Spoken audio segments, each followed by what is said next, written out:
Hey, greetings, salutations, hello, good day.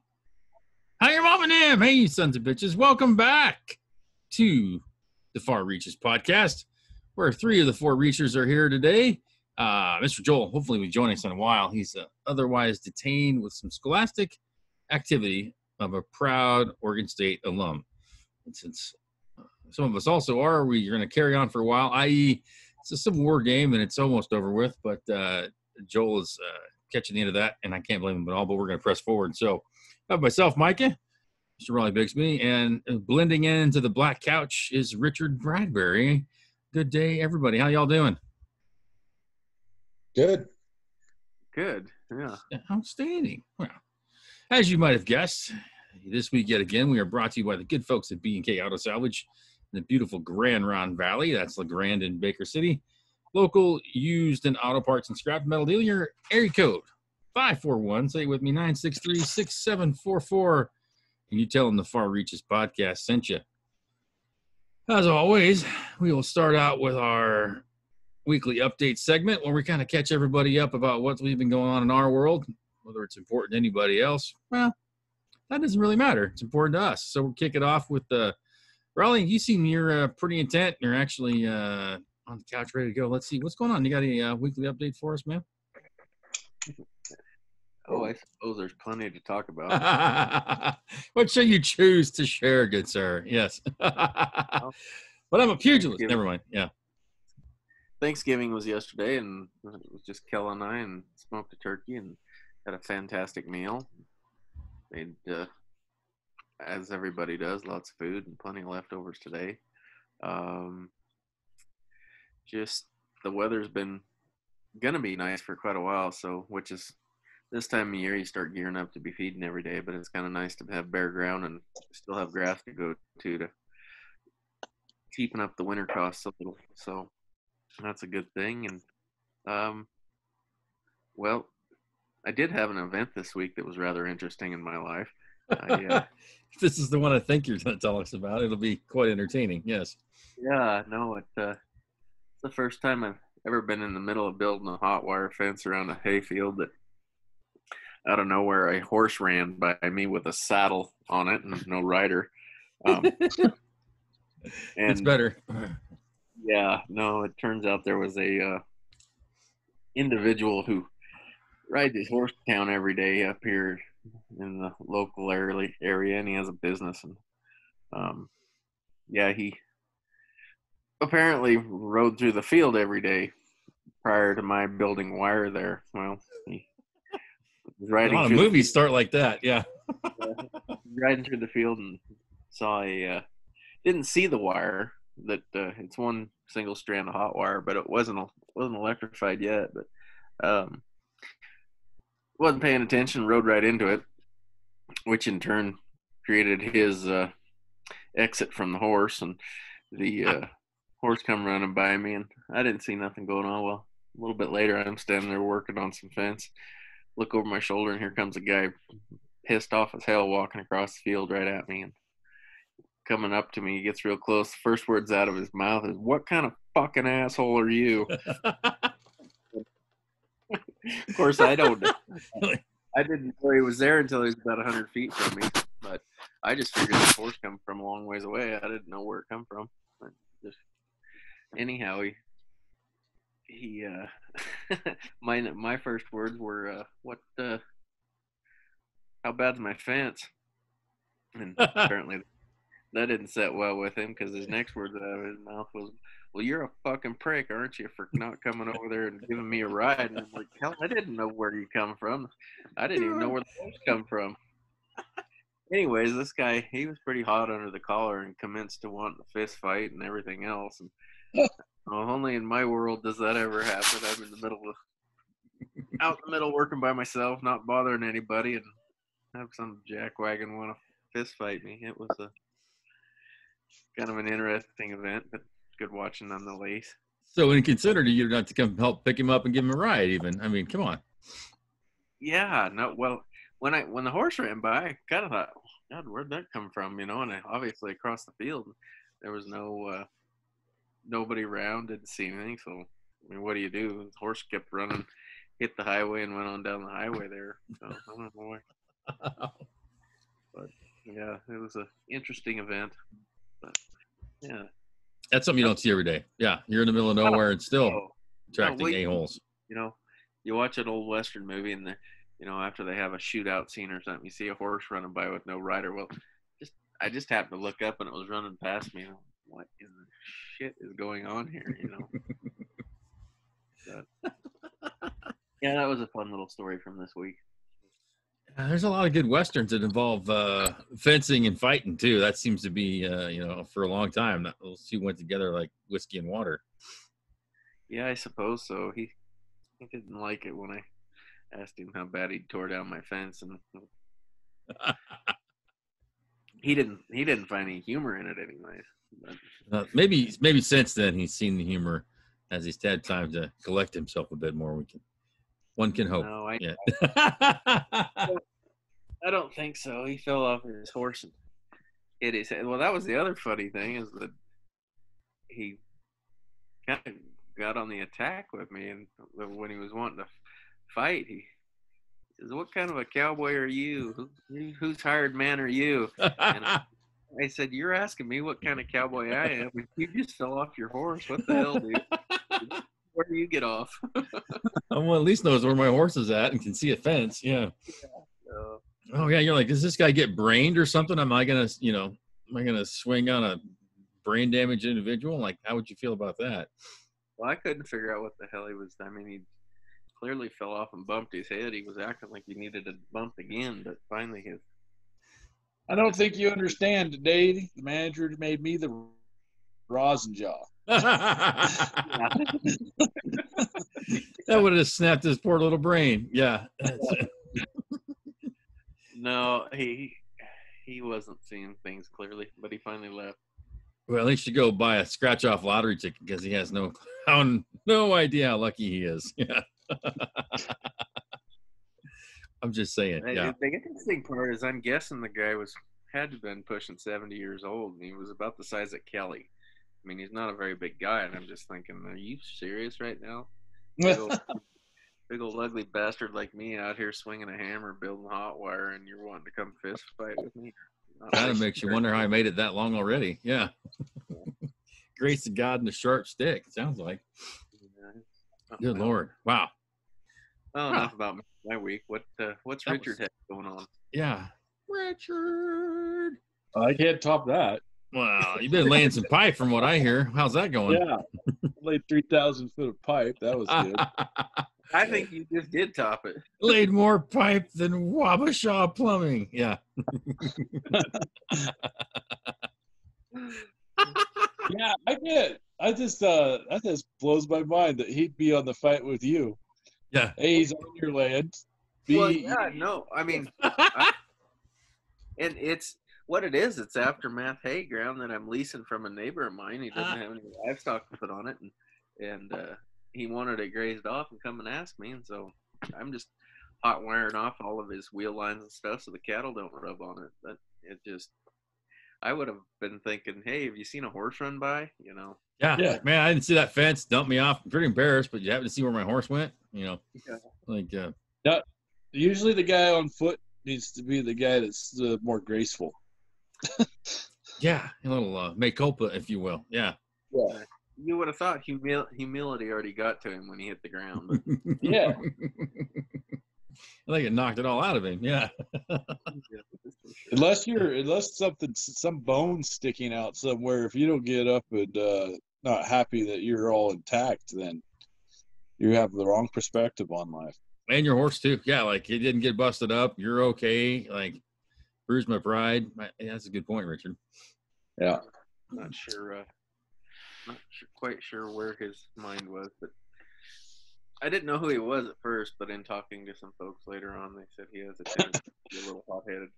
So. I've had guys' horses ride off, and had they not been very polite to me, I only half liked them anyways, so they probably do it. I wouldn't have gone after their horse.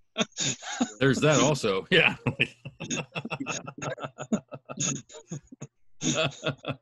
You've chosen wisely. Yes. Yeah. Oh.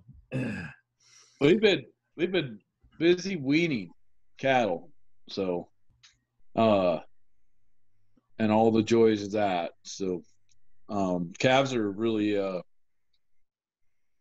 do a quick fence line wean on them. It's I think a lot of them they're pretty happy. They did so good. I think a lot of them were already mostly weaned. Not half weaned anyways. Yeah. That helps a lot with the stress level, and the more bigger ones you have, the less the other calves seem to get all worried about stuff. And we got them in with the bulls, so they everybody's just nice and calm, and so can't ask for more than that.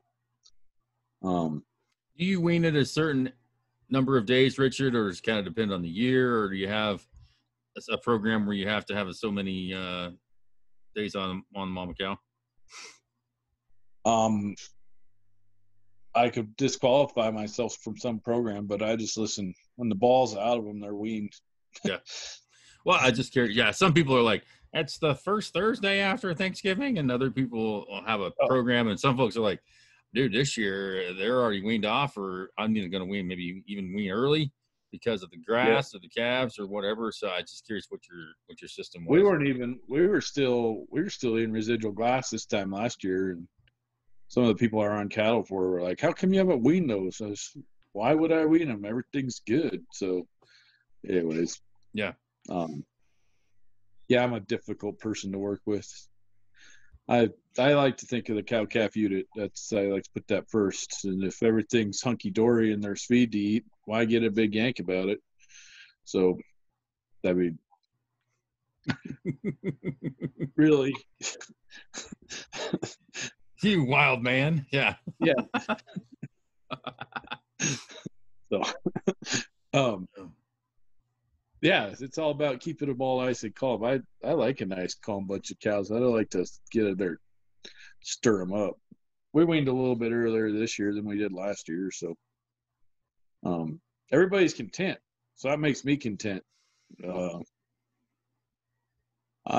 don't know. I think weaning we've gotten a lot better at weaning in the last 20 years, because I remember some huge wrecks when I was a kid.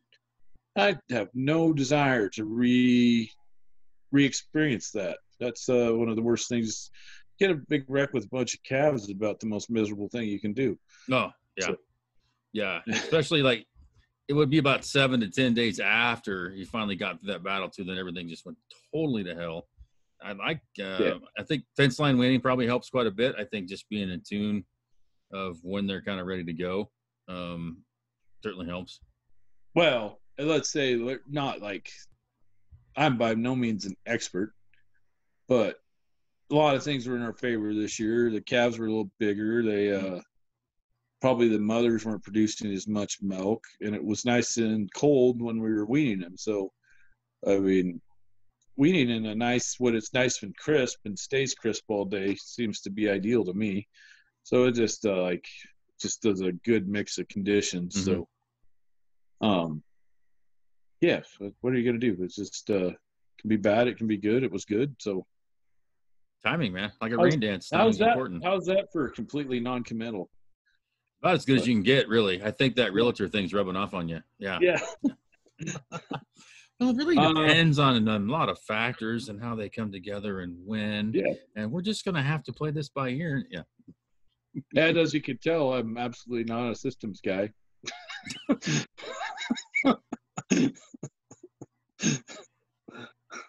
There is that also. Yes. I think you have a lot of systems going all at the same time, though. I think that's what's got. My favorite conversation is when I call the girl at the vet and I said, I'm going to wean Wednesday. Is there a vet available? And she's like, yes. Do you have vaccine? I don't know. We might. I'm going to go have to look. How many? Not sure. Not sure yet. More than 150. Well, could you get a count on that? Yeah, I'll get back to you on that. Where are you going to be at? Sometimes they call me a couple days before. They're like, did you count those cattle yet? I'm like, no. I'll have Cash call you. When are you starting to calve down there, Richard? Already. Are you? No. most of them will come in January. We got some early guys. because we run in the desert, ones that get bred like when we first get out there, they start breeding now. So, yeah, we might actually, I don't know. We keep having this many early calves. We might just go to separate them up and have a fall bunch. We'll see how it goes. So, but the calves that are born now, man, they look good. And the reason that we moved, we used to calve in March, but we got a little bit of sickness in the ground in our valley. So we think that maybe our theory is if we can get them born when that's frozen and they can take care of them, they stand a better chance if they have about 150 pounds, 200 pounds before they get into that sickness. Anyways, this will be the third year of that experiment. So yeah, it was a little better last year, and I think it should be better this year. We get a good mineral program going with them, and it should work out all right. Adapt and overcome, my good sir. I like it. Yeah. Outstanding. I hate being in Adel in April, so. Well, okay then. Yeah. I think I saw that on a T-shirt one time. Yeah. Yeah. Like, I hate Illinois Nazis and I hate Adel in April. Yeah. Like, the worst place to be on the face of this world with a calf is Adel in April. With a calf, yes. Yeah. Yeah. Oh, what was the you were laying some pipe the other day? You want to talk about that a bit? That was looked pretty interesting. What was going on out there? So we're part of the MC. I don't know how many people know that, but used to be a big ranch. We're part of it. It was split up by 16 times, and it's a little smaller now. It's like 9 people run on it now.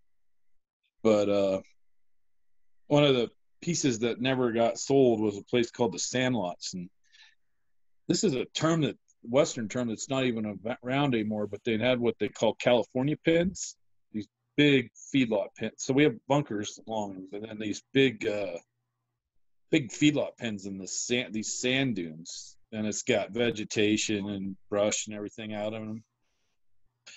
It had a water system. It's a gravity feed water system, and it feeds out about 1,500 feet each way.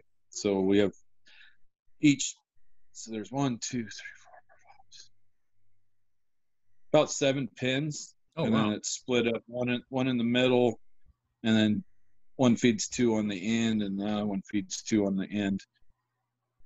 I guess it's just 6 pins, but we're going to split it up. So we added some more so we could make some of those pins a little bit smaller. And so we haven't really ever fully utilized it since we've had probably about 20 years. It's just been a place where we had the bulls or old one-shot cows or something. But so we're sort of rejiggering that so we can have a few more options, running a little bit more cattle than we historically had run in there since we joined into the MC. So nice to have a place to go stand some cattle, get them out of the way sometimes. So get them some good fresh water. And we have some neighbors the MC feedlot is operational, and then there's a neighbor that has another feedlot that's operational, and it's right in between those two places. So okay, we have the option of having them just run down and feed their rations. One of them's a natural setup for natural cattle anyways, so they can just run across the street and if we need to and chuck some feed in the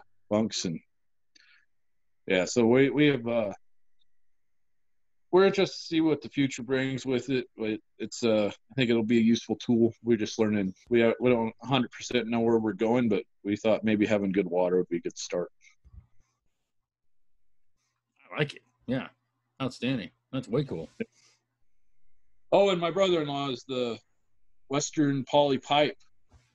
He's a big poly pipe dealer on the West Coast, and so I'm going to give him a free plug. No offense, Bo. Sorry. Bo's okay with that. Yeah. Yeah. Anyways, so he's really been hustling the last 2 or 3 years, putting together this little side gig company that he has. And so he came and helped us roll out some stuff, and we got an excavator and go back and bury that line. We got a trencher that was not quite up for the task, so we had to improvise and get an excavator in, and so we'll be doing that for as soon as we get done. Of course, everything all happens at once, so as soon as we get the cattle more strained out, then we'll probably dive back into that pipeline. I don't want you to get bored. Yeah. That's devil's playground. Anything else? That's pretty good update so far there, boys. Yep, that's good for me. All right, let's see. Nothing near as exciting as a fighting fence line or a good pipeline or nothing like that. It's just been good week of work. Had some good meetings come together right before Thanksgiving. Had a nice relaxing Thanksgiving around here. Had the old smoked turkey in full effect, and one of the best turkeys I've ever made, actually, somehow. So just been helping out, building little occasional some fence repairs and some Christmas decorating, and stuff's progressing on the hacienda. So all the inspections and repairs and back and forth. So hopefully, I think mid-December, scheduled to hopefully close on the Super Southern Command Center. So that's keeping me entertained. And I had some work done on my pickup. Somebody backed into me in a parking lot a while ago, and needed to get that fixed. And my buddy knew the cool guy I talked about a few weeks ago that did all the hot rods and stuff. They had some spare time, so he let me wheel my pickup into there, and they the boys jumped on it, had it back in like a day. So it's pretty cool to have a shop of that caliber so close by. And it's like, you guys working on my pickups like having Gordon Ramsay make me a cheese sandwich, It's just like completely, fix this Toyota pickup, a little dent in the back bumper, and they got a 68 Charger they're still working on at the same time. It's like, whatever. But the guy's so cool. He's just a blast to talk with. He's always got good stories. So I guess that was the highlight to took my pickup in Tuesday morning and picked it up Wednesday morning. So that's pretty slick. Yeah. And they did a tremendous job. I'd plug his shop. I just can't remember the damn name of it. It's some weird kind of funky monkey shop name, but they do awesome work. So yeah, just got to get everything squared away, and good week of work and going from there. Yeah. So not near as intense or involved, but that's okay. I'm all right with that. Yeah. So we'll live through it. Yeah. Very cool. Do you guys, everybody, say, we'll move on to our next segment now, where you have traditionally we'll have our movie updates. We go through and Richard's giving us a view of the Hound Dog Central he's living in right now. That's awesome. Whatever. There's a chair busted up on a mantle. Oh yeah. Yeah. Looks like either college or you have a child. Yes. I have a very active 3-year-old who is in the Nevada desert right now with his grandparents and his mother. Yeah, so it almost looks like Pollo lives there during college. It's probably the same amount of interaction. A random 3-year-old or Pollo. Yeah. So I've been madly doing laundry and washing dishes all day, catching up. Quite the domestic time, man. Of course, I didn't do very good on that part of it, but yeah. So when the bride gets back, hopefully things will be a little better than she left. Always a goal, right? Have the house better when the wife gets back than when she left. Yeah. Yes, that's a good. That doesn't always add up. I washed the dishes. Kel left this afternoon to go visit a friend, and I did the dishes and cleaned the kitchen, and she didn't even notice when she got home. So, you just got to stand there in the kitchen with your hands on your hips. Notice anything? I think that we think it's a much bigger deal than it is. Look, I did cleaning. Yeah. No. No, I think it's not as big a deal as they sometimes make it. Right. I think it's both. Yeah. And sometimes, yeah. She's like, look, I just paid the driveway. You're like, yeah, but I eat this glass of water. Yeah. So there's a balance. Yeah. Don't take marriage advice from me, though. I don't think anybody's qualified to get marriage advice. No. Ever. In general. That's like not you guys particularly, like in general, ever. Yeah. So is she there right now? Is she giving you the stink eye? Oh no, she's gone to bed. Oh, okay. I was thinking Rawley's probably more likely to go after a horse with no rider than he is to give marriage advice. One's definitely better to listen to. What's that? I can't remember what movie it was, but it was an old cowboy guy, and he's like, I'd rather drink turpentine and piss on a brush fire than do that. And I think it falls into that same category. Yeah. Oh, that's. I don't know. You might be better off to take marriage advice than dating advice. So. That's a good point. Yeah, if you are giving marriage advice, at least you got through the dating portion. So there's that also. Yeah. Well, I'm going to say that the dating didn't go as well as the marriage has gone because it sure went through a lot more dates. Well, before you buy a rig, you want to test drive a couple, right? So yeah. Yeah, but you're not supposed to take them back wrecked. Kind of like James Bond when he turns the car back in. It's always just beat the shit. Yeah, that's probably. Yeah. How did this so quickly just spiral? Like, what the hell? Yeah. Somebody brought up a while ago. We were going to talk about dating advice on here, and I thought, man, that was just a cluster waiting to happen with me. I think that's beautiful. Yeah, we, I think a long time ago, Bo. I think it was Bo sent in. He liked some best pickup lines, and I was like, man, we've talked about those a little bit. Those are some just kind of gold that you don't want to just give away either, and sometimes they're out of context. They're not near as good. So I'm just saying, I think we'll get some more dating advice. I think just because people just maybe just do the complete opposite of what we say. I think that's probably a solid plan. Really? I thought we nailed it last time. Well, yeah. I think we did on the cows. Yeah. Yeah. Yeah. Yeah, we got thumbs up on that one. Yeah. So that might be the only dating question that any of us are qualified to answer, though. Did I miss that one? I think you did. You did. Yeah, you did miss that one. Oh, yeah. Yeah. So let's rewind. The new segment on Far Reaches, Let's Rewind. The question was, I believe, Richard, I might get this wrong, so correct me. If you get a divorce and you get the cows, is that a win or a loss?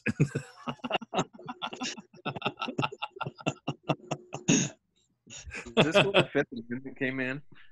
What's that? Is this where the Fifth Amendment comes in? Yes, exactly right. Yes. Yes. Yeah. I don't remember what. I wouldn't get either. Yeah, exactly. My point was like, well, you get the cows, but you get half the labor now. So what the hell? So we also determined an old gal with cows is never lonely. Yes. Yeah. Unless they want to be. That was the caveat. Yeah. Unless they don't want anybody else around. Yeah. Or what? Didn't she get 2 points of hotness boost also? Like from a 5 to a 7 or a 7 to a 9 if she's got cows. Yeah. Like I said, I mean, just because I own cows, I went all the way up to 3. Yeah.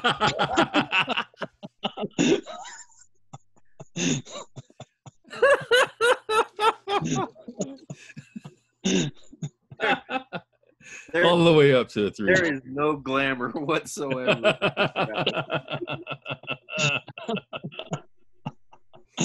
Oh yeah. Yeah, we got a little sidetracked on that one, but I'd forgot about Richard being all the way up to a 3. I'm not sure if anybody approved that actually, but it's his story. So yeah. The international committee is still yet to rule. Yeah. So. Hey, like I told the hand one time in Nevada, I might not be the best looking, but I would be a damn fine Irish sheep herder cover boy. How long had you been on the desert when you came up with that one? Yeah.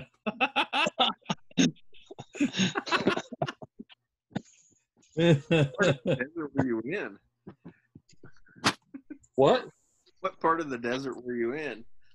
I was in northern Nevada. Yeah. Yep. It'll happen. They were making fun of me because I wasn't a skinny Nevada cowboy. Oh. I said, I may not be a skinny Nevada cowboy, but if there was an Irish Sheep Herders Monthly, I could be the cover boy. And that's the day Richard decided to start his own magazine. Yes. Well, that just went public. Yeah.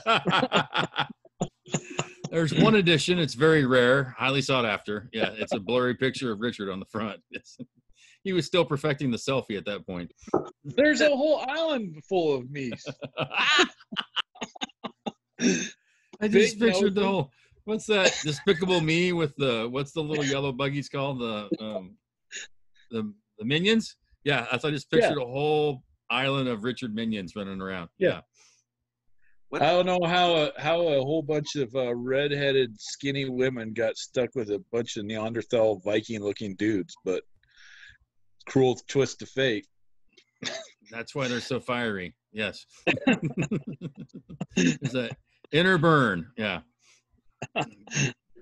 Derailed. Yeah. And Rawley's just been looking at us. For those of you who are not watching this, you're listening, driving down the road. There's like 18 things have gone through Rawley's brain, and like for some reason he's held them in. He's giggled. He's still pondering. He's like, should I say that shit out loud? Should I just let these two a-holes continue to run the rope out? Yeah. It's. I encourage you to go back and watch this. We're at about minute 35 or so. Yeah, it's worth watching. What do you get? What comes with the subscription to that magazine? Like Velcro gloves? What do we get? There's just a million questions going through my mind here. Like this. I used to get like go a lot of different directions right now. Remember, you used to get like the football phone from Sports Illustrated. Would you get like a little furball phone or something with the Sheepherder Monthly? Ooh, the new cook stoves are out this year early. That's nice. Yeah, that's. The calendar is something else. Let me tell you. It's probably Border Collie centerfold, isn't it? Girls in wolf sweaters. Well, I'm impressed. There's females at least. Yeah, that's good. So,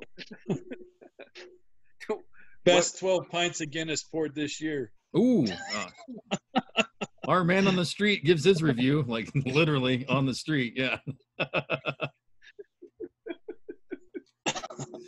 Oh, how to run a 6-month tab and get away with it. Yeah. I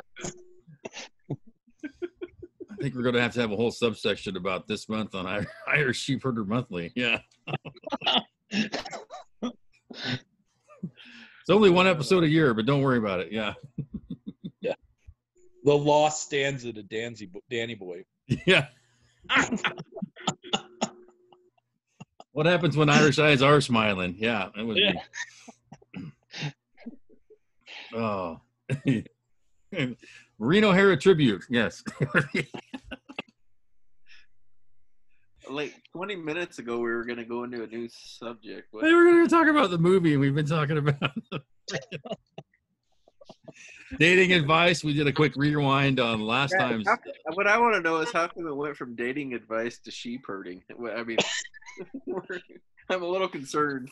Well, you got to talk about the target audience, Yeah. So. Oh. Again, yeah. That's why I try to write. I have to give you a little background on that day.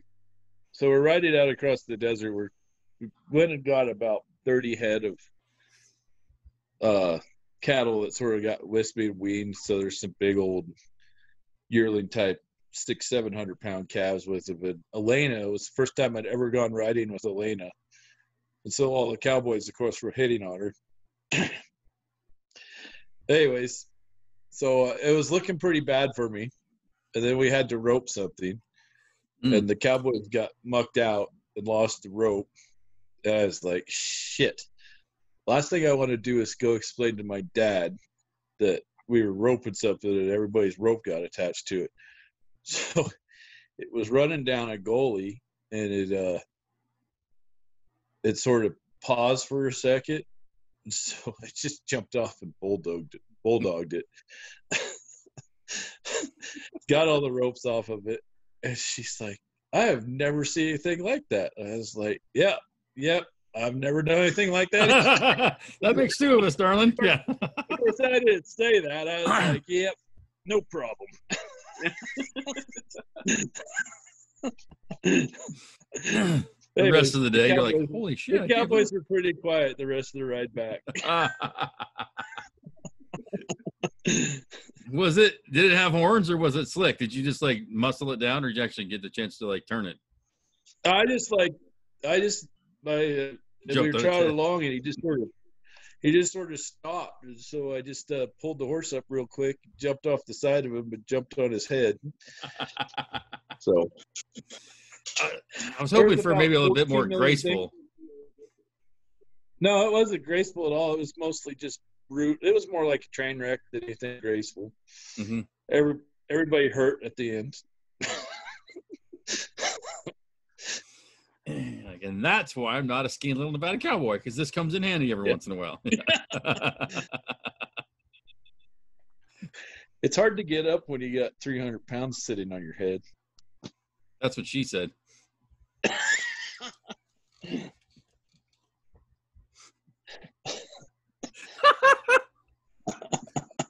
Again, folks, if you're not watching the video, you're missing out because Rawley's eyes just bugged out like he said on an electric fence. It was hilarious. Yeah.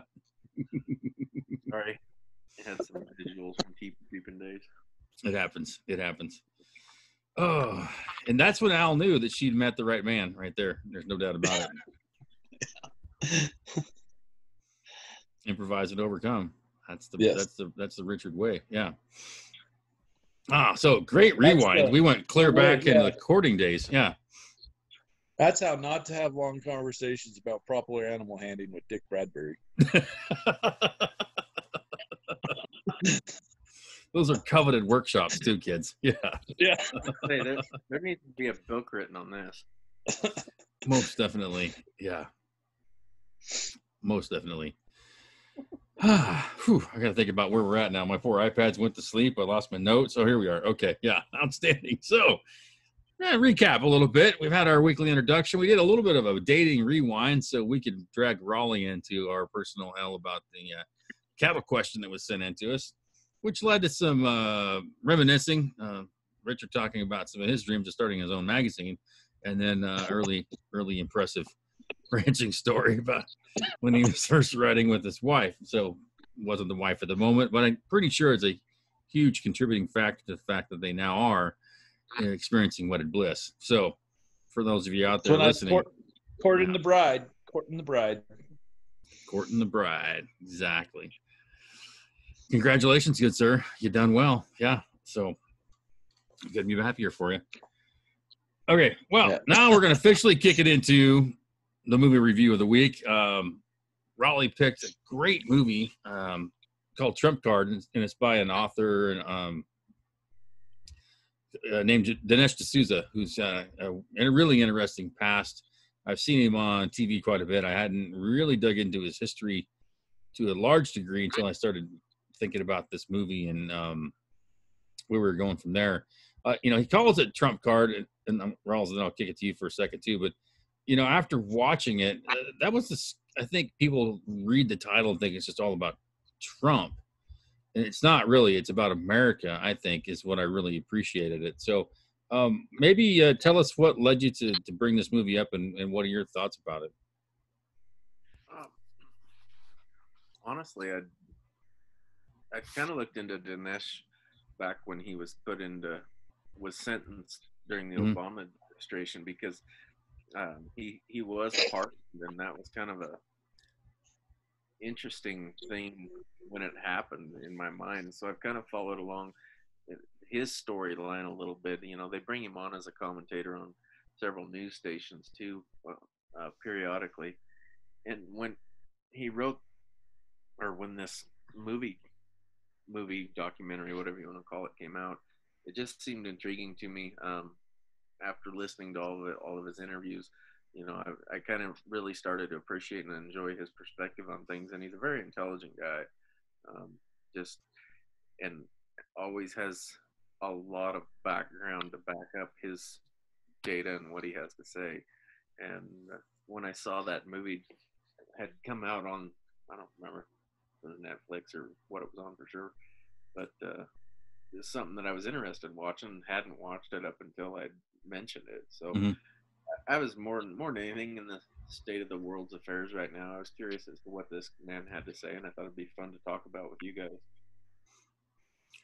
Yeah, and like I said, I hadn't looked too deeply into it, but it was interesting to find out. And he was, immigrated from India, so he has an interesting perspective about India, and that's history with socialism and where they're at now, and how they've sort of adapted and gone to a more, definitely the capitalist side of the society.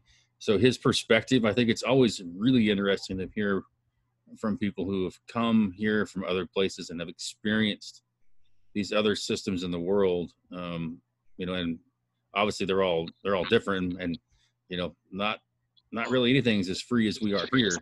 And so for his perspective, I think it's really good to hear that. Richard must have just fallen down the stairs or something. We lost you, Richard.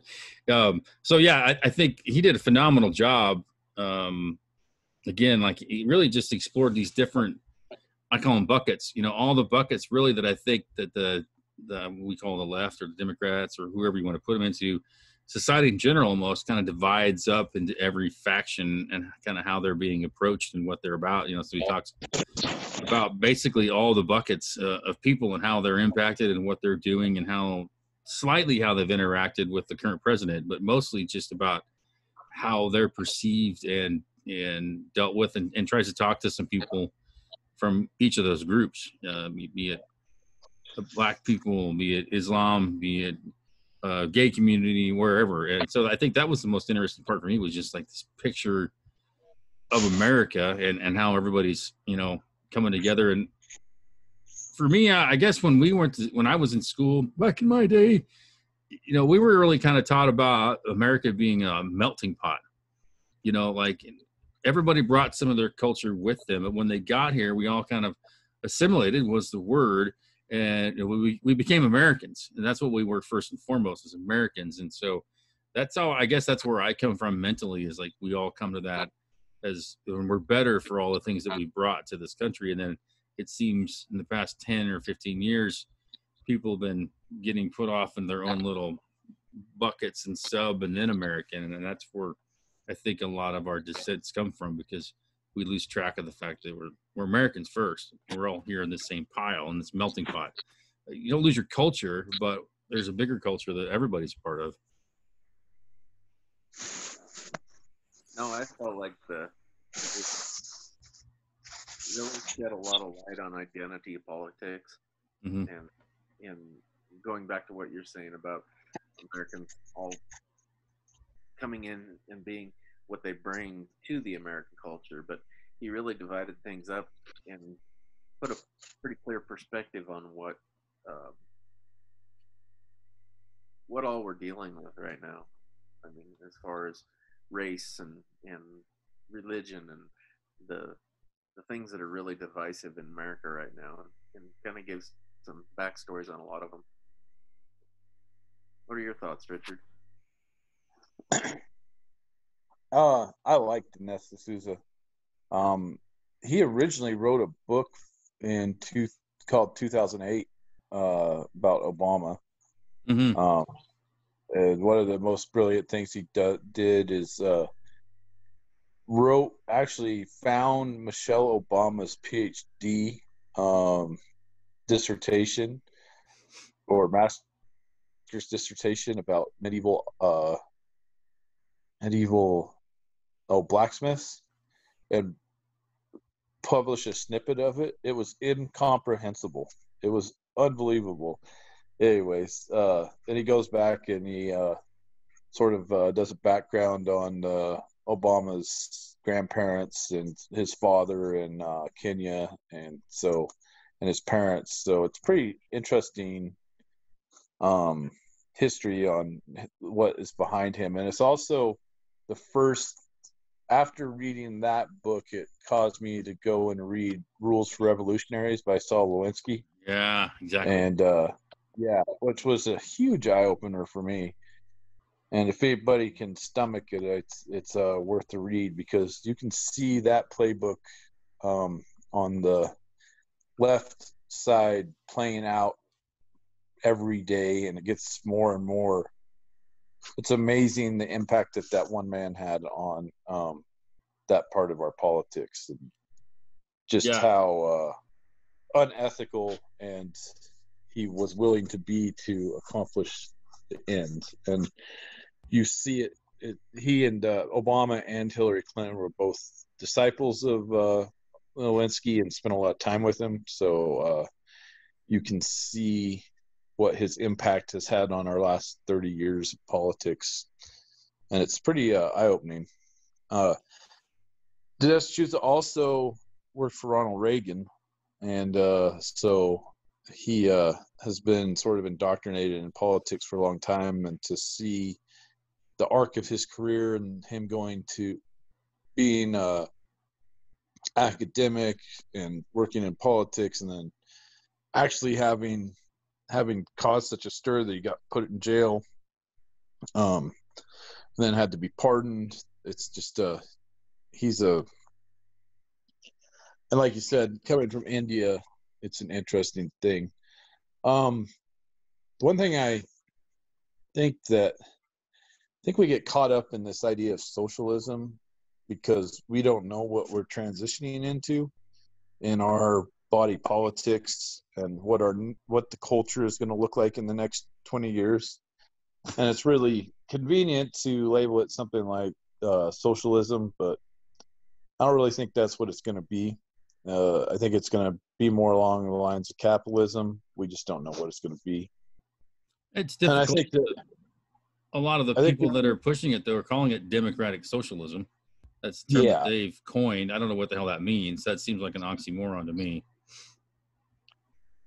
I think that's the other thing. The interesting thing about people, the culture of America is we live in a world now that is pretty sanitized. And how would you say this? With the exception of like emerging countries and third world.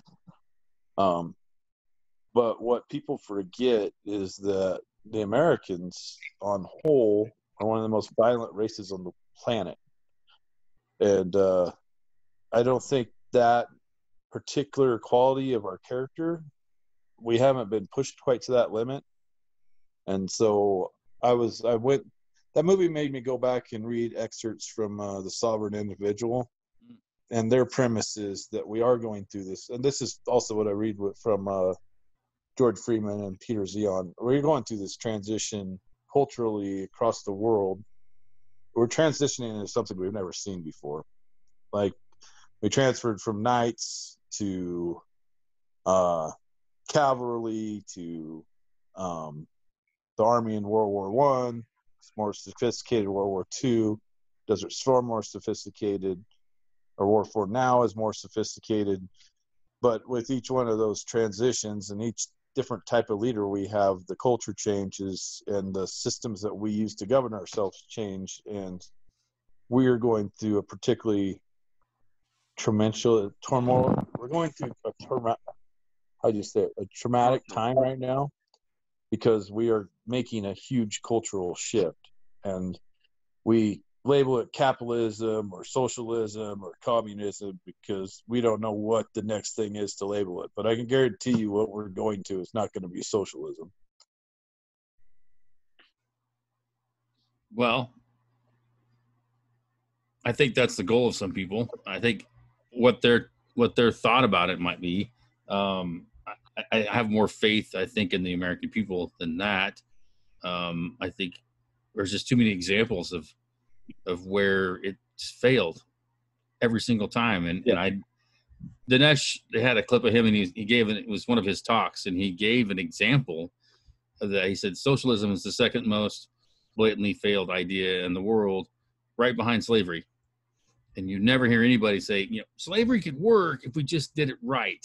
Like, that's how insane it is. And it's the same thing with socialism. Like, it's the same level of assholishness.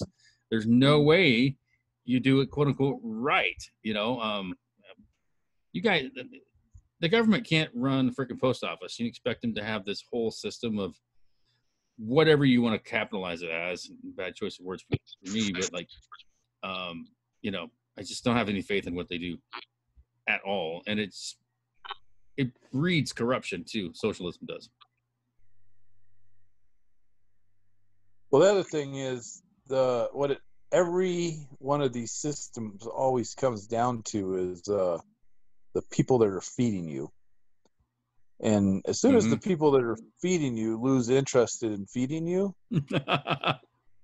and so like socialism, last time it really took hold, there was half as many people on the planet. If you think about that, now try and do that same system and feed twice as many people as last time we tried it. That's not going to work very well. Well, we already saw that when we did the first lockdown. Like, the stores were empty. Yeah, I saw some YouTube videos where they're talking that there's New Mexico, they shut down 8 stores that almost caused a complete collapse of their system. So, anyways, but Let's hope people remember that. Yeah, I really think a lot more people should watch this movie just because of what it shows about America, where we are at, some of the people involved. I really enjoyed the movie. Probably going to watch it again because it was just, I felt it informative. And I didn't get the sense, he's not really pushing. It wasn't like this, I guess, conservative stronghold kind of movie. I thought it just really informative and I really enjoyed it. So. I did too. I always like the Dessa stuff, but if you ever get a chance to like look up some of his YouTube debates, I watched quite a few of them. Yeah. Yeah, he's probably one of the best debaters that I've ever seen, and you could always tell he's so good at it. Those guys get trapped within the first 5 minutes of the conversation, and then everything that he brings it all at the end. It just polarizes them.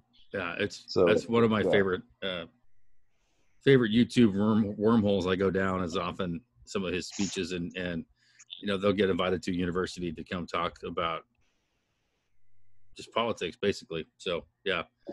I'll try and find the debate. Yeah, good pick, Rawls.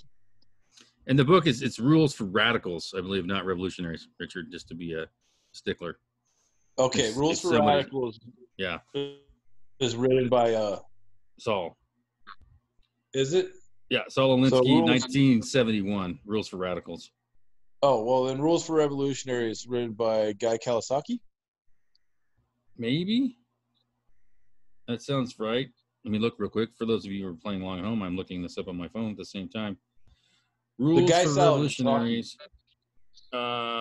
Becky Bond and Zach Exley, this says. Oh. While you're looking, can you see which one Guy Kawasaki wrote? Because it's amazing. Guy Kawasaki. I shall indeed, yes. Here's a topic. Talk amongst yourselves. Rhode Island. You know the rest.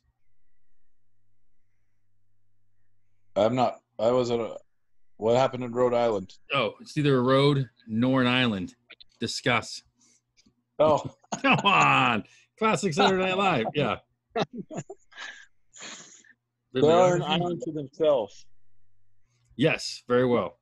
He's Rules for Revolutionaries. Maybe he wrote part of that or something too. It's on his list also. So. Oh, okay. Yeah. It's a great book.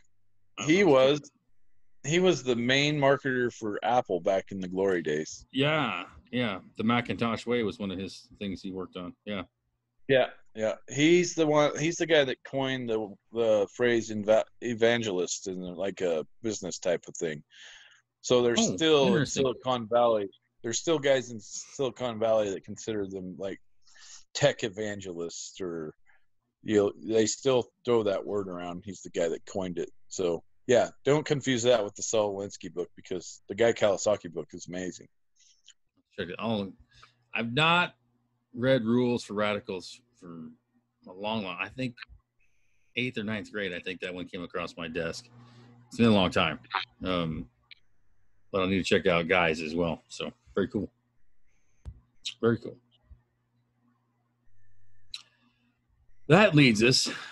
Any more comments on the movie? I think that was a really good movie. I encourage anybody, despite the title, if you like Trump or not, I don't care. Watch this movie because it's not really about him. It's about America, which I think is the great thing. I really top of the list, Rawls. That was a great job. I would.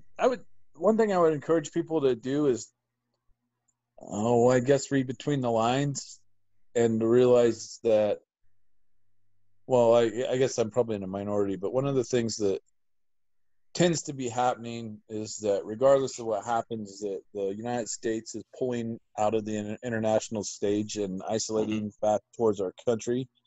And a lot of people don't believe that who the president has anything to do with that. It's just a natural thing that we're progressing. We're pulling it back from the national stage. And there's going to be a lot more that's going to shape what the new leadership looks like. And we're just in this really we're in this really whoever's going to be who's the leaders now. This is like the swan song of something that's dying, and what emerges next is really where we're going. So this is just the end of a era, and we're going to a tumultuous transition. And so pinning, if you use the framework of what happened before too much, then you're probably not gonna, it's probably not a good predictor as to where we're going. So just keep an open mind about that. Well, so do you think we should be more involved in the world stage or less? The thinkers, there's three different thinkers that I follow, and really with the collapse of the Cold War, our need to be on the world stage is lessened. And with our geographic advantages, we have no, as long as we're not protecting ourselves from nuclear missiles, we mostly can produce all our own energy, food, and natural resources here in the United States. So we don't need to be out globetrotting, be the American police if we don't have anything to police. And the reason that we became the world police is when we were worried that the Russians were going to kill us. Now that Russia is going to be a failed state, and all the indications is that the Chinese economy is going to collapse pretty soon, the best place for Americans to be is sitting on our ass back on our own continent. So I concur. Yeah. So what that's going to look like, neither Biden or Trump or any of those guys, they can't stop it. It's already stopped. We're pulling back from the world, and we're going to see how they beat themselves up, and we'll reemerge when it's safe again. Seldom influenced turtle policy. Yes. Pull back in your shell and wait. Yeah.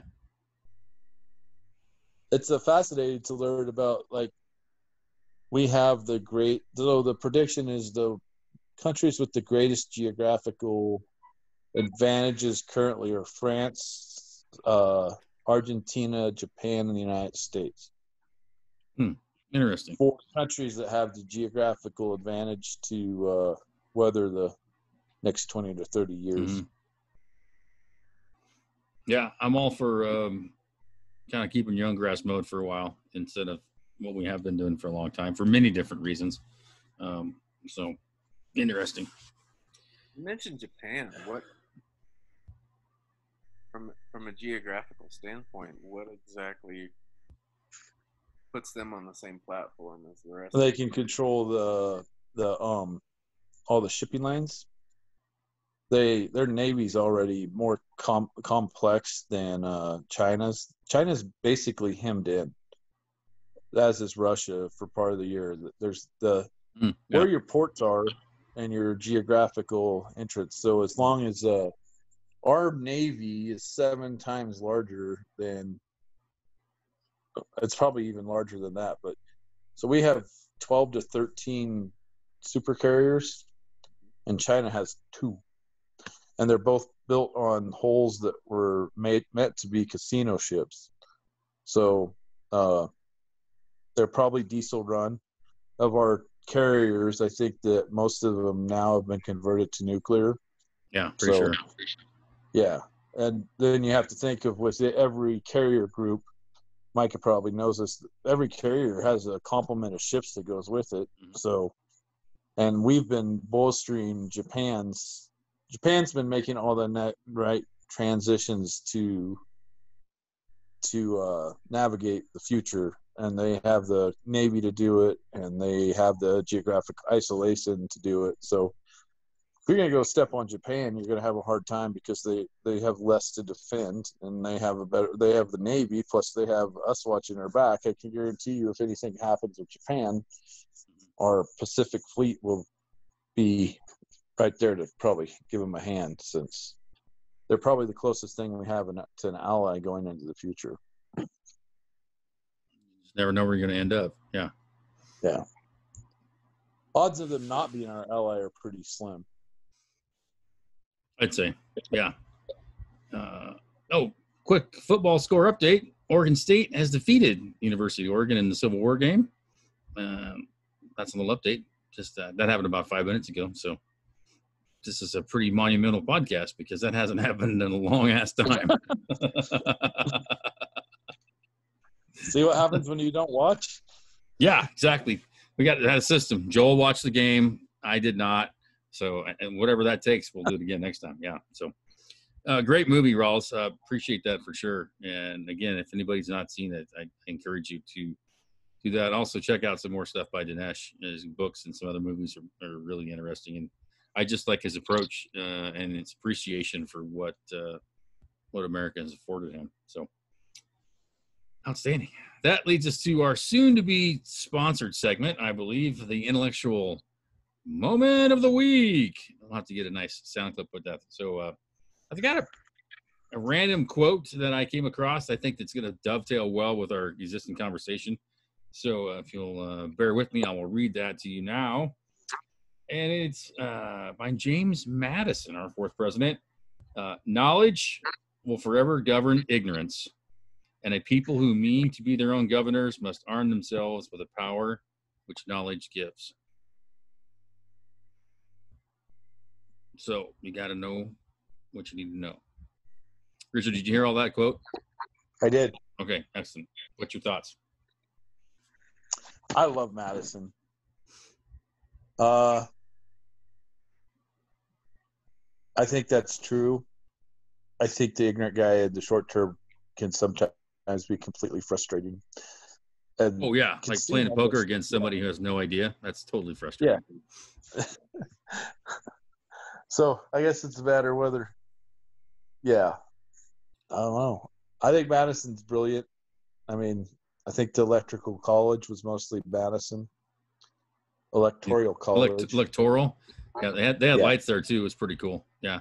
But, So. Yeah, he was very, had a hand in the Bill of Rights and the Constitution as well. Had a lot of stuff going on.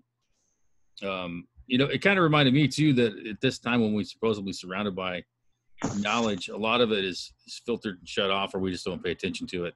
And so there's never been a time I think we have more knowledge at our fingertips, and either somebody else keeps us from seeing it, or we don't notice it ourselves too. So that's why it struck me so hard, is that we need to be properly informed also. What do you think, Rawls? Lay it on me.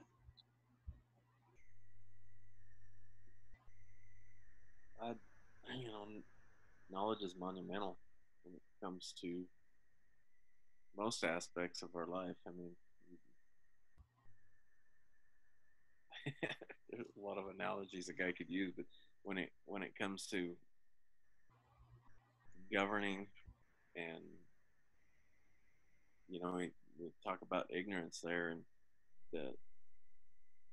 it's kind of goes back to the old adage: you sit back and wait long enough, an idiot will put a foot in his mouth.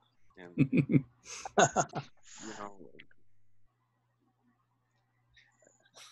I don't know. I like hearing quotes like that because you find a lot of truth and truths within it. Mm-hmm. It's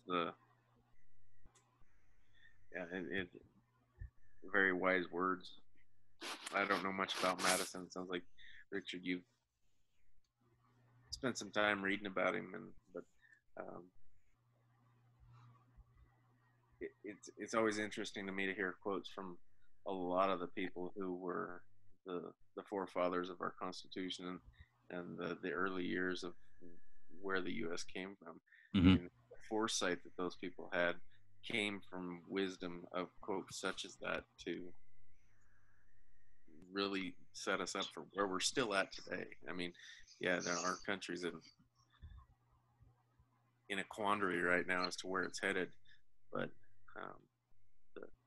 the things that they knew from prior government types overseas, and where how they knew to implement them into the Constitution was brilliant, to say the least. Yeah, it's amazing. And it sparks my brain too. Kind of embarrassed that I can't even name all the presidents in a row. Like, you know, I know it starts with George Washington, and, you know, Lincoln's number 15 or 16, or, you know. So part of my thought after reading this too is like, I need to study presidential history a bit more. It's all out there. Like, there's no secrets, you know, and there's such great books written by about a lot of them. So that's going to be one of my side projects, is to delve into that. Well, nothing else. I just want to know the presidents, you know, which is sad, but that was like 6th grade. So that being said, I mean, I one of my favorite topics when I was in school, or, you know, prior to college, was history. And there was always a lot of the comparisons that a person could take out of the stories and the history lessons that you were learning.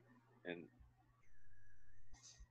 I look at our education system that we have today that lacks civics, and quite frankly, a lot of history is missing from history books.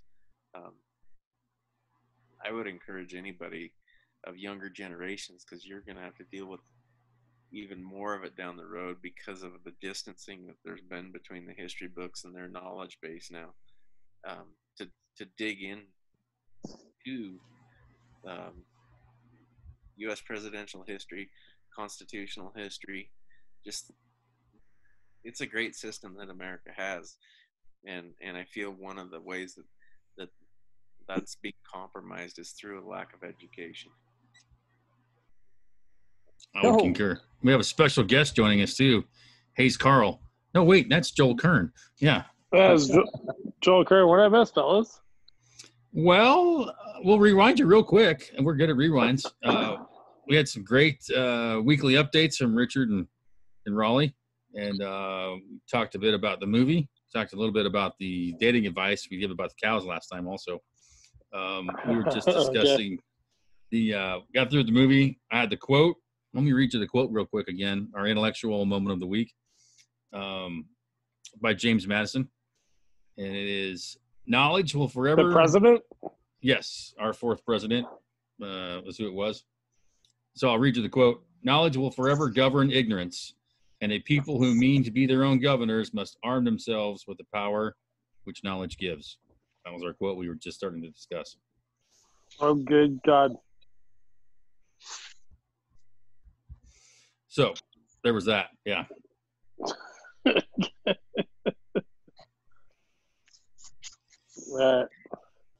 Did you guys see the Beavers win? Yeah, I just highlighted everybody. Yeah. It was one for the ages. Yeah, won a lot of money. Outstanding. Sorry, Junior owed me $200.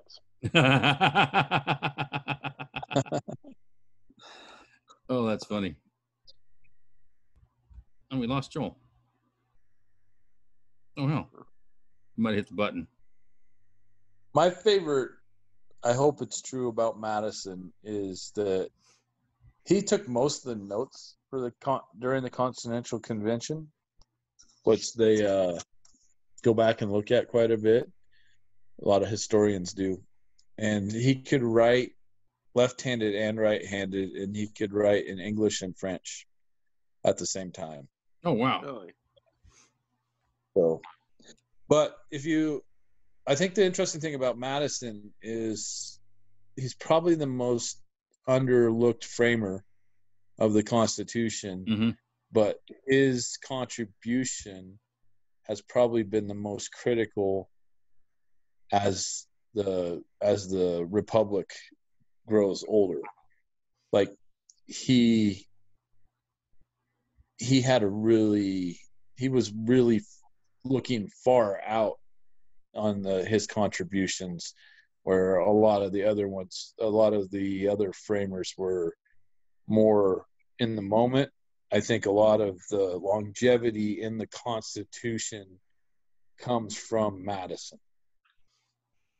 Yeah, I didn't realize also he was Secretary of State for Thomas Jefferson. I didn't even know that. I forgot that or didn't ever know it. So, well, he was also in Washington's cabinet. Oh, wow. And Washington had Hamilton and Madison, and probably the two. I mean, when you talk Benjamin Franklin, he was critical, probably also a lot in the same vein as Madison. But there's a book by McKellen called Team of Rivals, and it talks a lot about how Washington would purposely put Madison, Hamilton, and Jefferson in a room because of their diverse perspective on how they looked at stuff. And every time that they would call on Washington to lead, he would make those three. He really just facilitated their relationship, because Hamilton and Madison got along with both Hamilton and Jefferson, but Jefferson and Hamilton didn't get along. If it was Hamilton is the reason that we have a Fed, and if had it been up to Jefferson, we wouldn't have a federal. Or at the time, it was the U.S. Bank, but morphed into the Federal Reserve. And anyways, Madison was there for all that, and then became president himself. And I think he served 2 terms also. He did, yes. 1809 to 1817, yes. It was on my flashcards. And he was the last. Yeah. Was he the last founder to serve? He was our 4th president, so most likely, because about 1817 was when his term ended. I don't know who the 5th president was, so I can't tell you. But I think so. Adams was. There was 2 Adams that he might have been after. Quincy Adams, yeah, and John A. And then there was Quincy, yeah. And I know that Chester A. Arthur, I think, was the 17th, because I know that from Die Hard, yeah. The other interesting thing is Quincy Adams. So John Quincy Adams, the 2nd Adams that was president, he spent quite a bit. He was sort of Madison's apprentice. So while he had a lot of influence by his dad, probably most of the things he learned about politics was from Madison.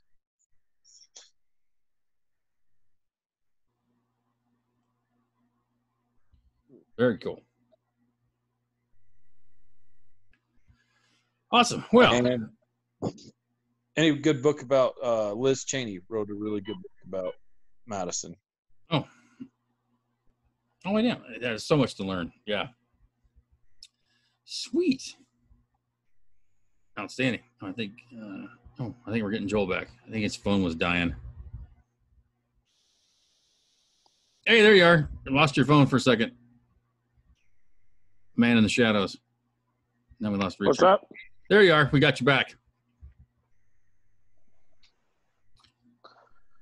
We are just moving into, I got an ad to read, then we're going to go into our Word of the Week by Mr. Rawls. So, Rawley, if you haven't thought of your Word of the Week, now's the time to do that while I read our next advertisement. So, perfect. Outstanding. So, kids, as you know, social distancing rules are in effect, especially in parts of Oregon. And our good friends at B&K are addressing that. So you can just call and have your part ordered, pay for it over the phone.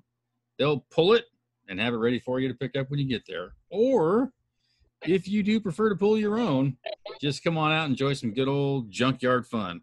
Now, you can take that however you want, but I think it means however you're comfortable shopping, our good friends at B&K Auto Salvage will help you through that. So, Richard, we've lost your visual, and Joel, you are in a opium den, it looks like. There you are.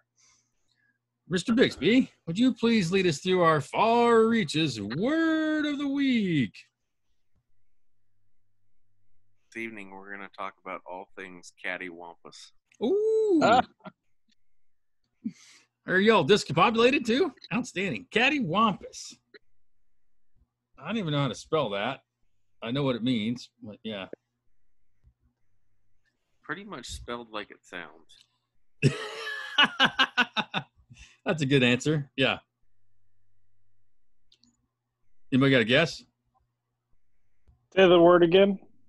Cattywampus.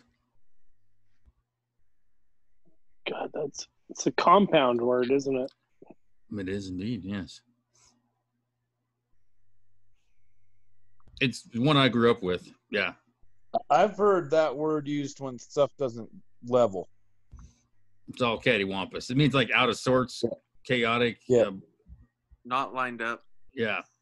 Yeah, it's all cattywampus. Like it didn't go as planned. That doesn't line up. It's broken. Yeah. That's how I'd phrase it with it. I don't even know if it's a real word. Is it in the dictionary?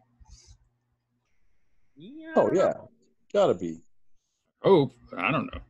Yeah. Who knows? Great word though, because it kind of goes with our recent theme of all we've been through. Definition of cattywampus, often misspelled, is not lined up or not arranged correctly or diagonally. Oh, outstanding. So it's more specific to measurements, it sounds like, is its origination. Yeah. Well, they kind of say there's 4 different definitions. Things can be in disarray or disorder. Gotcha. Skew. So it kind of applies to several different types of dysfunction. That's certainly very appropriate for this outfit. Yeah. All different sorts of dysfunction. Yeah. It's a fantastic word. I think it's outstanding. Was it yeah. The definition was often misspelled? Is that what it said? Well, Yes. no, not the word itself is often misspelled. Yeah. I guess your words could be cattywampus. Yeah, the letters could be cattywampus, and that would lead to misspelling. Yeah. The definition of this word is often misspelled. I like that. Not the definition. The spelling of this word is often misspelled. It could be catty or cata. Oh, cattywampus. Yeah. Catty. Yeah. It could also mean, I guess, that your Cadillac's not driving straight. Yeah. Yeah. Cattywampus. Yeah. Or like you just womp on the throttle on your caddy. Yeah. So it goes fast. Excellent word of the week. Outstanding. Well, that already brings us to one of our winding down segments about what we learned. And it's, again, I remind everybody, don't hurt your brain over this. It can be something else that somebody even learned, like Rawley learned to always keep your head up for stray horses when you're building a fence. Like that's one thing we've learned. So don't get too hung up on what you learned though. So we'll kick it off with Mr. Bigsby. I learned this week. I learned that I can smoke pretty mean turkey. Kinky. Yeah. I saw some pictures that did look very good. Absolutely. Yeah, it was fantastic. Awesome. Yeah, no, and even with the COVID and the messed up nature of 2020, Thanksgiving still seems just as normal as always. And so I don't know where that came from.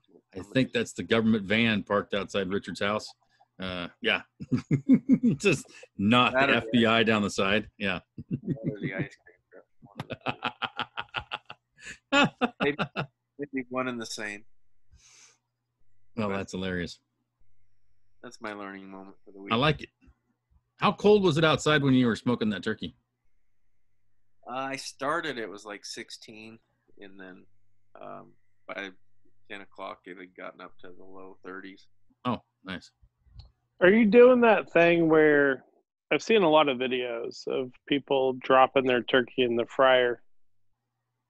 Are you guys doing that thing? I didn't do it this year, no. Mine was on a smoker, so was Rawley's. Done that in the past. Yeah. It's not bad. What's going on? What's going on there? Why are people starting fires? Several reasons. Some people will put a frozen bird into a boiling pot of peanut oil, and that's just pretty much like a bomb.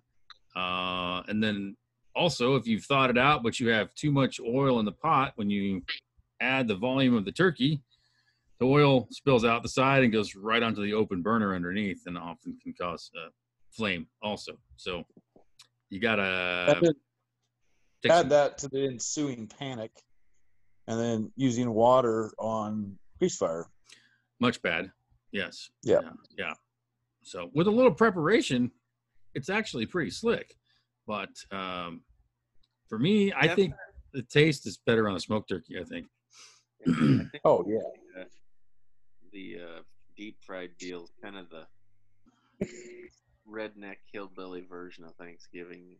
Like, it's the unknown happening just coincides with the entire idea of dropping a 20-pound bird in a bucket full of hot grease with a flame under it. Just, something's gonna go wrong. Yeah. Because we all know what happens to us when we see a fire. We're going to gather around and drink beer around it, probably. Just natural. Yeah. I think it's genetic. You can't help it. So you're going to get in a circle and you're going to drink. Like, my God. So you combine outdoor cooking with fire. There you go. It should be mandatory to be drunk if you're going to cook a turkey that way. Yes, that way it might thin the herd even faster. Yeah. So, but every year you hear about somebody freaking blowing up their garage or their back deck. The deck always catches on fire because grease spills out, and then, yeah. It's awful. I've heard of homes burning down because of it. Yeah. Oh, yeah. Yeah. Sad but true. Yeah. Like real stick homes too, not one where you take the wheels off of. Which I've lived in, so I can give you shit about it. Yeah. So that's why I prefer to put my turkey in a smoker with some of a more contained situation. Yeah. So. But I don't know why you'd ever think you could just take a frozen turkey and throw it in a deep fryer and it's going to turn out all right. So while we're talking about cooking different types of turkey and that kind of stuff, I got to plug the Chef's Table's barbecue special, 4 episodes that they just did for Chef's Table on Netflix. Oh, yeah, I watched that a while ago. Yeah. It is absolutely amazing. So, yeah, check that out. It's pretty cool. It's great. Yeah, they have a lot of different styles. Yeah, that lady. That's an inspirational story about barbecue. It is always, yeah. Some good people. There's there's a thing on Netflix as well about how to cook a steak, and I've been meaning to watch it. Oh yeah, which one's that called? There's a lot of good shows on there about that. There's a lot of good variation. The reverse sears is the current hot topic. Yeah. Joel, how do you like your steak cooked? For me? I don't know. For you? Outstanding. Yeah. Yeah. I don't know, like medium. That's within realm. Yeah, absolutely. And I'll give the people credit. Like, make it however you want as a chef. Like, if you have a particular way that you want to cook it, like if I go to Simiotti's, like just make it how you want to make it. In reason, yeah. I don't like a lot of crap on it, salt, pepper, maybe a touch of garlic. That's about it. Yeah. No pink and a lot of ketchup. I am not buying a steak for you, my good sir. Yes. I'm a big fan of garlic and butter. Yeah. Oh, butter. You can't put enough butter on a steak, man. Sorry. Yeah. That's one of the best secrets. And then if it's aged, it sucks it up more. To be sure. Yeah. Never heard of that. Aged steak, it's dried out a little bit. Proteins are starting to break down, so it gets a little more tender. You got dry age, you got wet age. We'll have a whole steak special sometime because we could go on this for months. Here's what I'm dealing with. I would like to have a steak, but I just have a stovetop. Oh, no problem. I don't have a one of those fancy cast iron things. It's okay. Can I just make a steak in a regular frying pan? Absolutely. Yes. How? Have you ever walked into a second-hand store in New York? In a second-hand store? I guarantee you walk into a second-hand store in most any neighborhood and you can get a cast iron skillet for $5. Oh, that's one. Yeah, it's real easy. Hell, you can get on Amazon and have one tomorrow. I'd recommend go getting a used one. We can talk you out through the seasoning process. Until then, you can just pretty much any frying pan is going to be okay. I'd recommend you do the reverse sear. So you put it in the oven at like 225 for about 25 minutes. You pull it out, heat up a pan, 45 seconds on each side just to put a little crisp on it, and your steak's done. So that's the easier way. It's sort of like a sous vide method. So you really take all the complexity out of it, and you just finish it off in the pan to get a little crispy. So, and 2/3 a stick of butter, at least minimum. Yes. Then you let it sit. Put a little tinfoil at the top. Glob some butter on it. Just let it sit there and think about what it's done for about 5 or 10 minutes, and you'll be happy.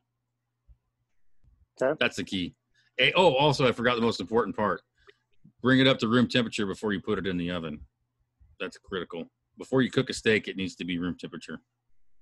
Oh. Yeah. A lot of people get a steak, run home from work with it, take it out of the package, throw it on. But if you can let it sit out for 30 minutes to an hour and then do whatever you're going to go to it, that'll be an advantage. And I'd prefer to salt it when I bring it home too, also. So one of the greatest steak restaurants in the world is outside of Brooklyn, isn't it? Oh, there's a pile of them. Yeah, it's called, what is that place called? I went there a few weeks ago, or months ago. Where all the finance guys go. Yeah, I think there's a scene from Wall Street in it. Yeah, you could Google it real quick, but Spencer's. Say it again. Who? Spencer's? No. Close. No. Here, let me look it up real quick. Awesome. Yeah, I think we should have a cooking episode because we get off these wild tangents all the time, and then I think it's good stuff to talk about because I don't think enough people enjoy or know how to cook enough, or they might have some better advice than we do. So, all right, it's called Peter Luger's. Luger's, okay, yeah. Yeah, I went there once. It was pretty good. I was thinking about the ambiance wasn't great. Oh. I think about having Burnt as one of my movies, anyways. Oh, that'd be interesting. Yeah. Or that the Bourdain documentary would be cool. Yeah, that would be good.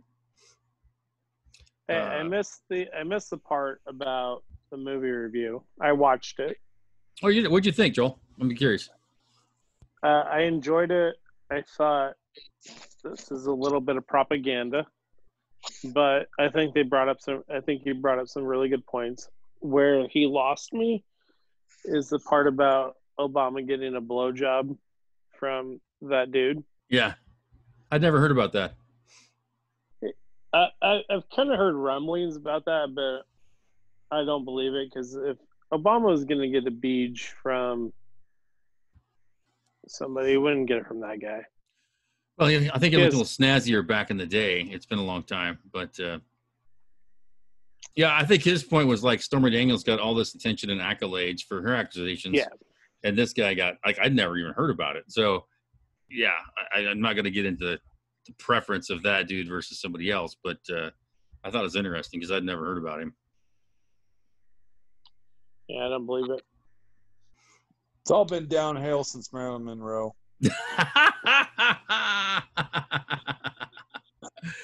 I'll give you that much. Yeah. I don't know. Monica Lewinsky, have you seen her? She's a very pretty lady. She's a lady. She's cute. Look her up. She's very pretty. I watched her speech on bullying. It was very good. On bowling? As in bullying? Oh, picking on little kids. I gotcha. Yeah, I could have sworn you said bowling the first time, and I was like, she seems like a chick that would bowl. I don't know. Yeah, the Blue Dress Open. I didn't know. Yeah. No, it's Tanya Harding that does the midget bowling. Different. Gotcha. Different disgraced Oregon women. I gotcha. My bad. Yeah. So. I saw Tanya Harding run a foot race on a racetrack with the guy that married the kid that married the teacher in Seattle and some radio personalities. Wow, that's just too many weird pop culture references all in one spew. Yeah, they ran down the track, and they started in the horse gates and ran all the way down it was amazing. Good Lord. Yeah. Another thing I'm glad I had not heard about yet. Yeah. So, oh, shit. What did we learn? Rawls went. Richard, did you go? I think you did. I don't know. I had not gone. Okay, carry on. I did learn something from the decision movie that I thought was interesting is how many mainstream media reporters are on that the Muslim Brotherhood seems to believe are on their payroll. Never even would have dawned on me. It may not be true, but there might be a modicum of truth to it. But I was like, that just never even thought of that. And then what really hit me is how proud they were of it. I was like, wow, that's just weird, something to be proud about. But, I would agree. Yeah. Oh, what did I learn? Oh, I learned too that Thanksgiving or gatherings is kind of what you make it, and you have those. I had random moments of flashbacks to days of my youth when all the family would come together and just had that cool feeling in the morning, and like the whole day was just kind of like fun, and all the things we used to do about. There'd be all the leftover foods on the back porch because we had like 3 huge freezers at grandma's place. So after lunch, we'd just wander outside, the cousins and I, and we'd just go shoot shit all day long. And then you come sneak back in and grab like a piece of pie and some turkey. Then you run back outside. So I had a lot of flashbacks and memories thinking about all that and the fun times we had and just how good and stupid and honest it was. Like, because that's when all your cousins came to town. You didn't hardly see very often, but it's like you just picked up where you left off. And so that was the fun part too. So that's what I was thinking about in my little miniature Florida Thanksgiving. So, Mr. Joel, it would be to you. What have you learned, good sir? Excuse me. Easy, Lunger. I get a minute now. I don't know if you guys talked about it, but I had the COVID. I'm over it now. I'm out. I am out of isolation as of today, so into the bar. Welcome back to America.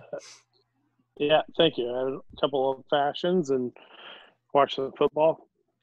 I didn't learn anything. You learned that you served, and that's what you learned. Think about that. Yeah. How does that make your brain hurt? Yeah. Did you get your taste back? Yeah, I have my cheap well whiskey. He never had any taste to begin with. Look at that shirt. Yeah. No, I got my taste back. I like the thing. Like, did you learn a lesson? Nope. Nope. I did not learn a lesson. Nope. Didn't learn a damn thing.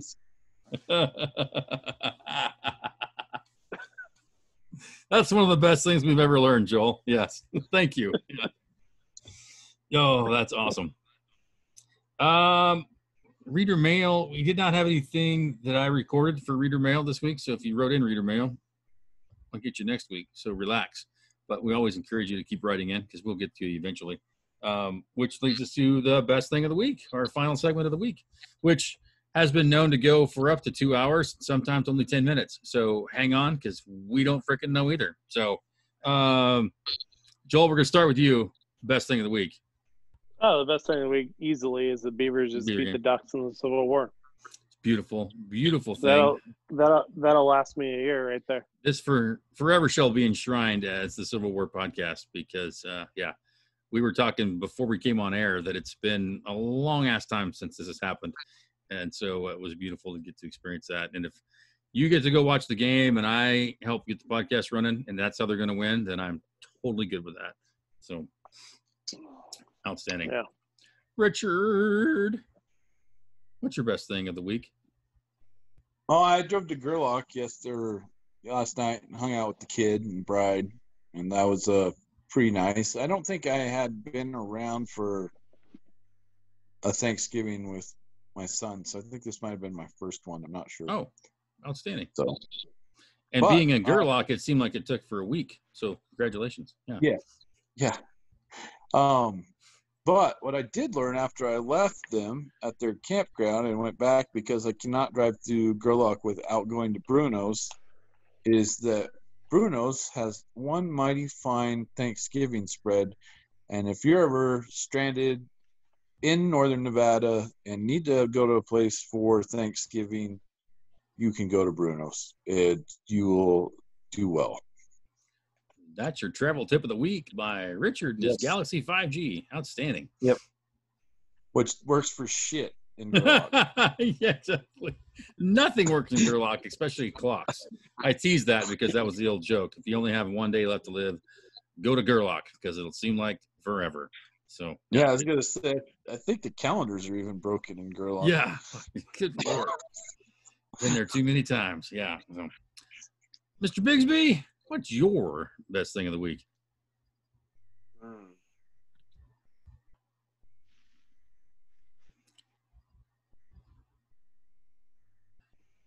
It's all up to you. Yeah. We're not going to judge you. Dun, dun, dun, dun, dun, dun, dun. Can you hear me? Yeah, we got you. No, probably just getting on here and BSing with you a-holes. Sometimes it's good to look forward to and yeah, think about things or experience things throughout the week that you're like, oh, that's going to be fun to mention on the podcast. And so, yeah, it's kind of the atmosphere that's been created within this little organizing of yahoos has become a lot of fun to do. So I would agree. Absolutely. I think I was noticing today, I think we're roughly on episode 30 or 31 coming up. And to think about that, we started in mid to late March, so we're averaging almost one a week kind of scattered throughout. And so it's been really fun to get to see our different conversations and where we, trigger things for everybody. So I think that's been one of the best things. And there's Dutch. Yeah. So I agree, Rawls. I appreciate that too. Yeah. And my best thing of the week, I think, was just having a little bit of time off after a long, busy week and a little Thanksgiving, and then having this after all that, and just kind of like it just fit really well and really something I was looking forward to. So, and I really have to agree with Joel too that the Beavers win the Civil War. That's pretty damn good. I think actually we're not supposed to call it the Civil War anymore because that's not PC, but that's too late. So, as we say around here, go pound sand. Yeah. So. Another really good thing of the week to add would be, I don't want to call it defiance, but watching a great deal of pushback coming from Eastern Oregon to our governor. Been good to see. She kind of had to take a step back and go back on her ways and reorganize how she's allowing Oregon to be open. Thanks to a lot of our commissioners and a lot of the people raising their voice. So that's been a good thing too. Yeah, it seemed like a lot of law enforcement in particular said, we're not going to enforce your crazy idea about what people can gather and what they can do. And I think even if I'm not totally out of my gourd, didn't the Supreme Court just rule today too that they cannot, if you can have liquor stores and other things open, you can't close churches and synagogues. I think that's the dumb version of what they ruled on. So it's not even conditional. Yes, that's true, Richard. Yeah, it's just like you cannot limit that freedom of meeting. So I'd agree. So I think that'll continue to be the forthright. So with that, we're gonna have Mr. Joel tell us what his movie of the week next week is going to be, so everybody can prepare and get ready for this. I think I have a sneak peek of what it's going to be. I'm hoping he comes through. Mr. Joel, are you there, good sir? By the shaky camera work, I'm thinking it's going to be Cloverfield. It's going to be the Blair Witch Project. Yeah. So we've been talking about it. It's come up several times. I'm just going to say it right now. Dazed and Confused. Yes. Yes. Been waiting for it. We need to talk about this. It's very important we talk about it. Raleigh. I would agree. Yeah, I would agree. Seminal movie for my college years, particularly.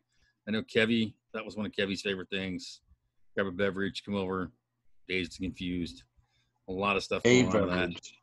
A beverage. It's Matthew McConaughey's first movie. All right. I think he's probably the coolest person in the world. So be a lot cooler if you did. Yeah. So much good stuff in that. I love the Vietnam era middle school teacher. Yeah. A lot of great moments. Anyways, no, that's awesome. I think we'll have some great conversation, particularly given some of the traditions of Lakeview High School, and I think probably smaller high schools too, about some of the almost organized, I won't call it hazing really, but organized transition to your next level. Some people call it hazing. I don't think they do it anymore. So that'll be interesting to see some of that, how we approach that stuff. So that will be awesome. Which, don't forget, Mr. Joel, that also gives you the word of the week. So let that ferment in the back of the mind as we're going through the coming days, so that you can wow us with something like Caddy. By the way, don't give it away now. Yeah. No, yesterday Jess brought up the word haberdashery. Oh, outstanding. And she was like, yeah, she was like, what does that mean? And I'm like, wait, that was our word of the week. As you might, just a little knowledge here. Yeah. It took me a minute to recall it. I did recall it. It has to do with like a men's clothing alteration. Yeah. Like, well, luck would have it, I'm a genius, darling, so I do know what that is. Yes. So that's outstanding. Well, if nobody else has anything for the good of the order, I think we'll let all our loyal listeners kind of get on with the rest of their day. But we can't. Anybody have anything to add? I look pretty solid. Look into Richard Linklater. He's the director of Dazed and Confused. Ah, yes. Because there's movies that are he has this sort of universe of movies, and then the one that's the decade after Dazed and Confused is really good also, and it's called Everybody Wants Some. Oh, I got that song in my head. Yeah. Yeah. And it's actually the interesting thing about him, I think it's on Wisecracked on YouTube, it's the transit, his canon of movies is actually like the transition of the male in America. All right. So, and you just use the word canon of movies like that. Way too late in the day for that kind of vocabulary, Richard. Impressive. Yeah. So, well, thank everybody again for spending some time with us. If you have suggestions, comments, the love line's always open. The advice line's always open. I think we're stumbling into a new segment about cooking. So if you have questions or comments on a good recipe or something you want to know how to do, get those comments to us. As always, find us on Facebook. We also have a YouTube channel, and I think we're on 7 different podcast platforms. So no matter your choice, no matter your taste, we should be able to be found. Perhaps you don't want to, and well, that's just too bad. You're missing out. Of course, you don't know I'm saying this, so it doesn't matter. It's like making fun of the Amish on TV. They'll never know. So with that all being said, tell a friend about us. Keep spreading the good word. We appreciate all the support, and we will be back very soon for our next edition of the Far Reaches podcast.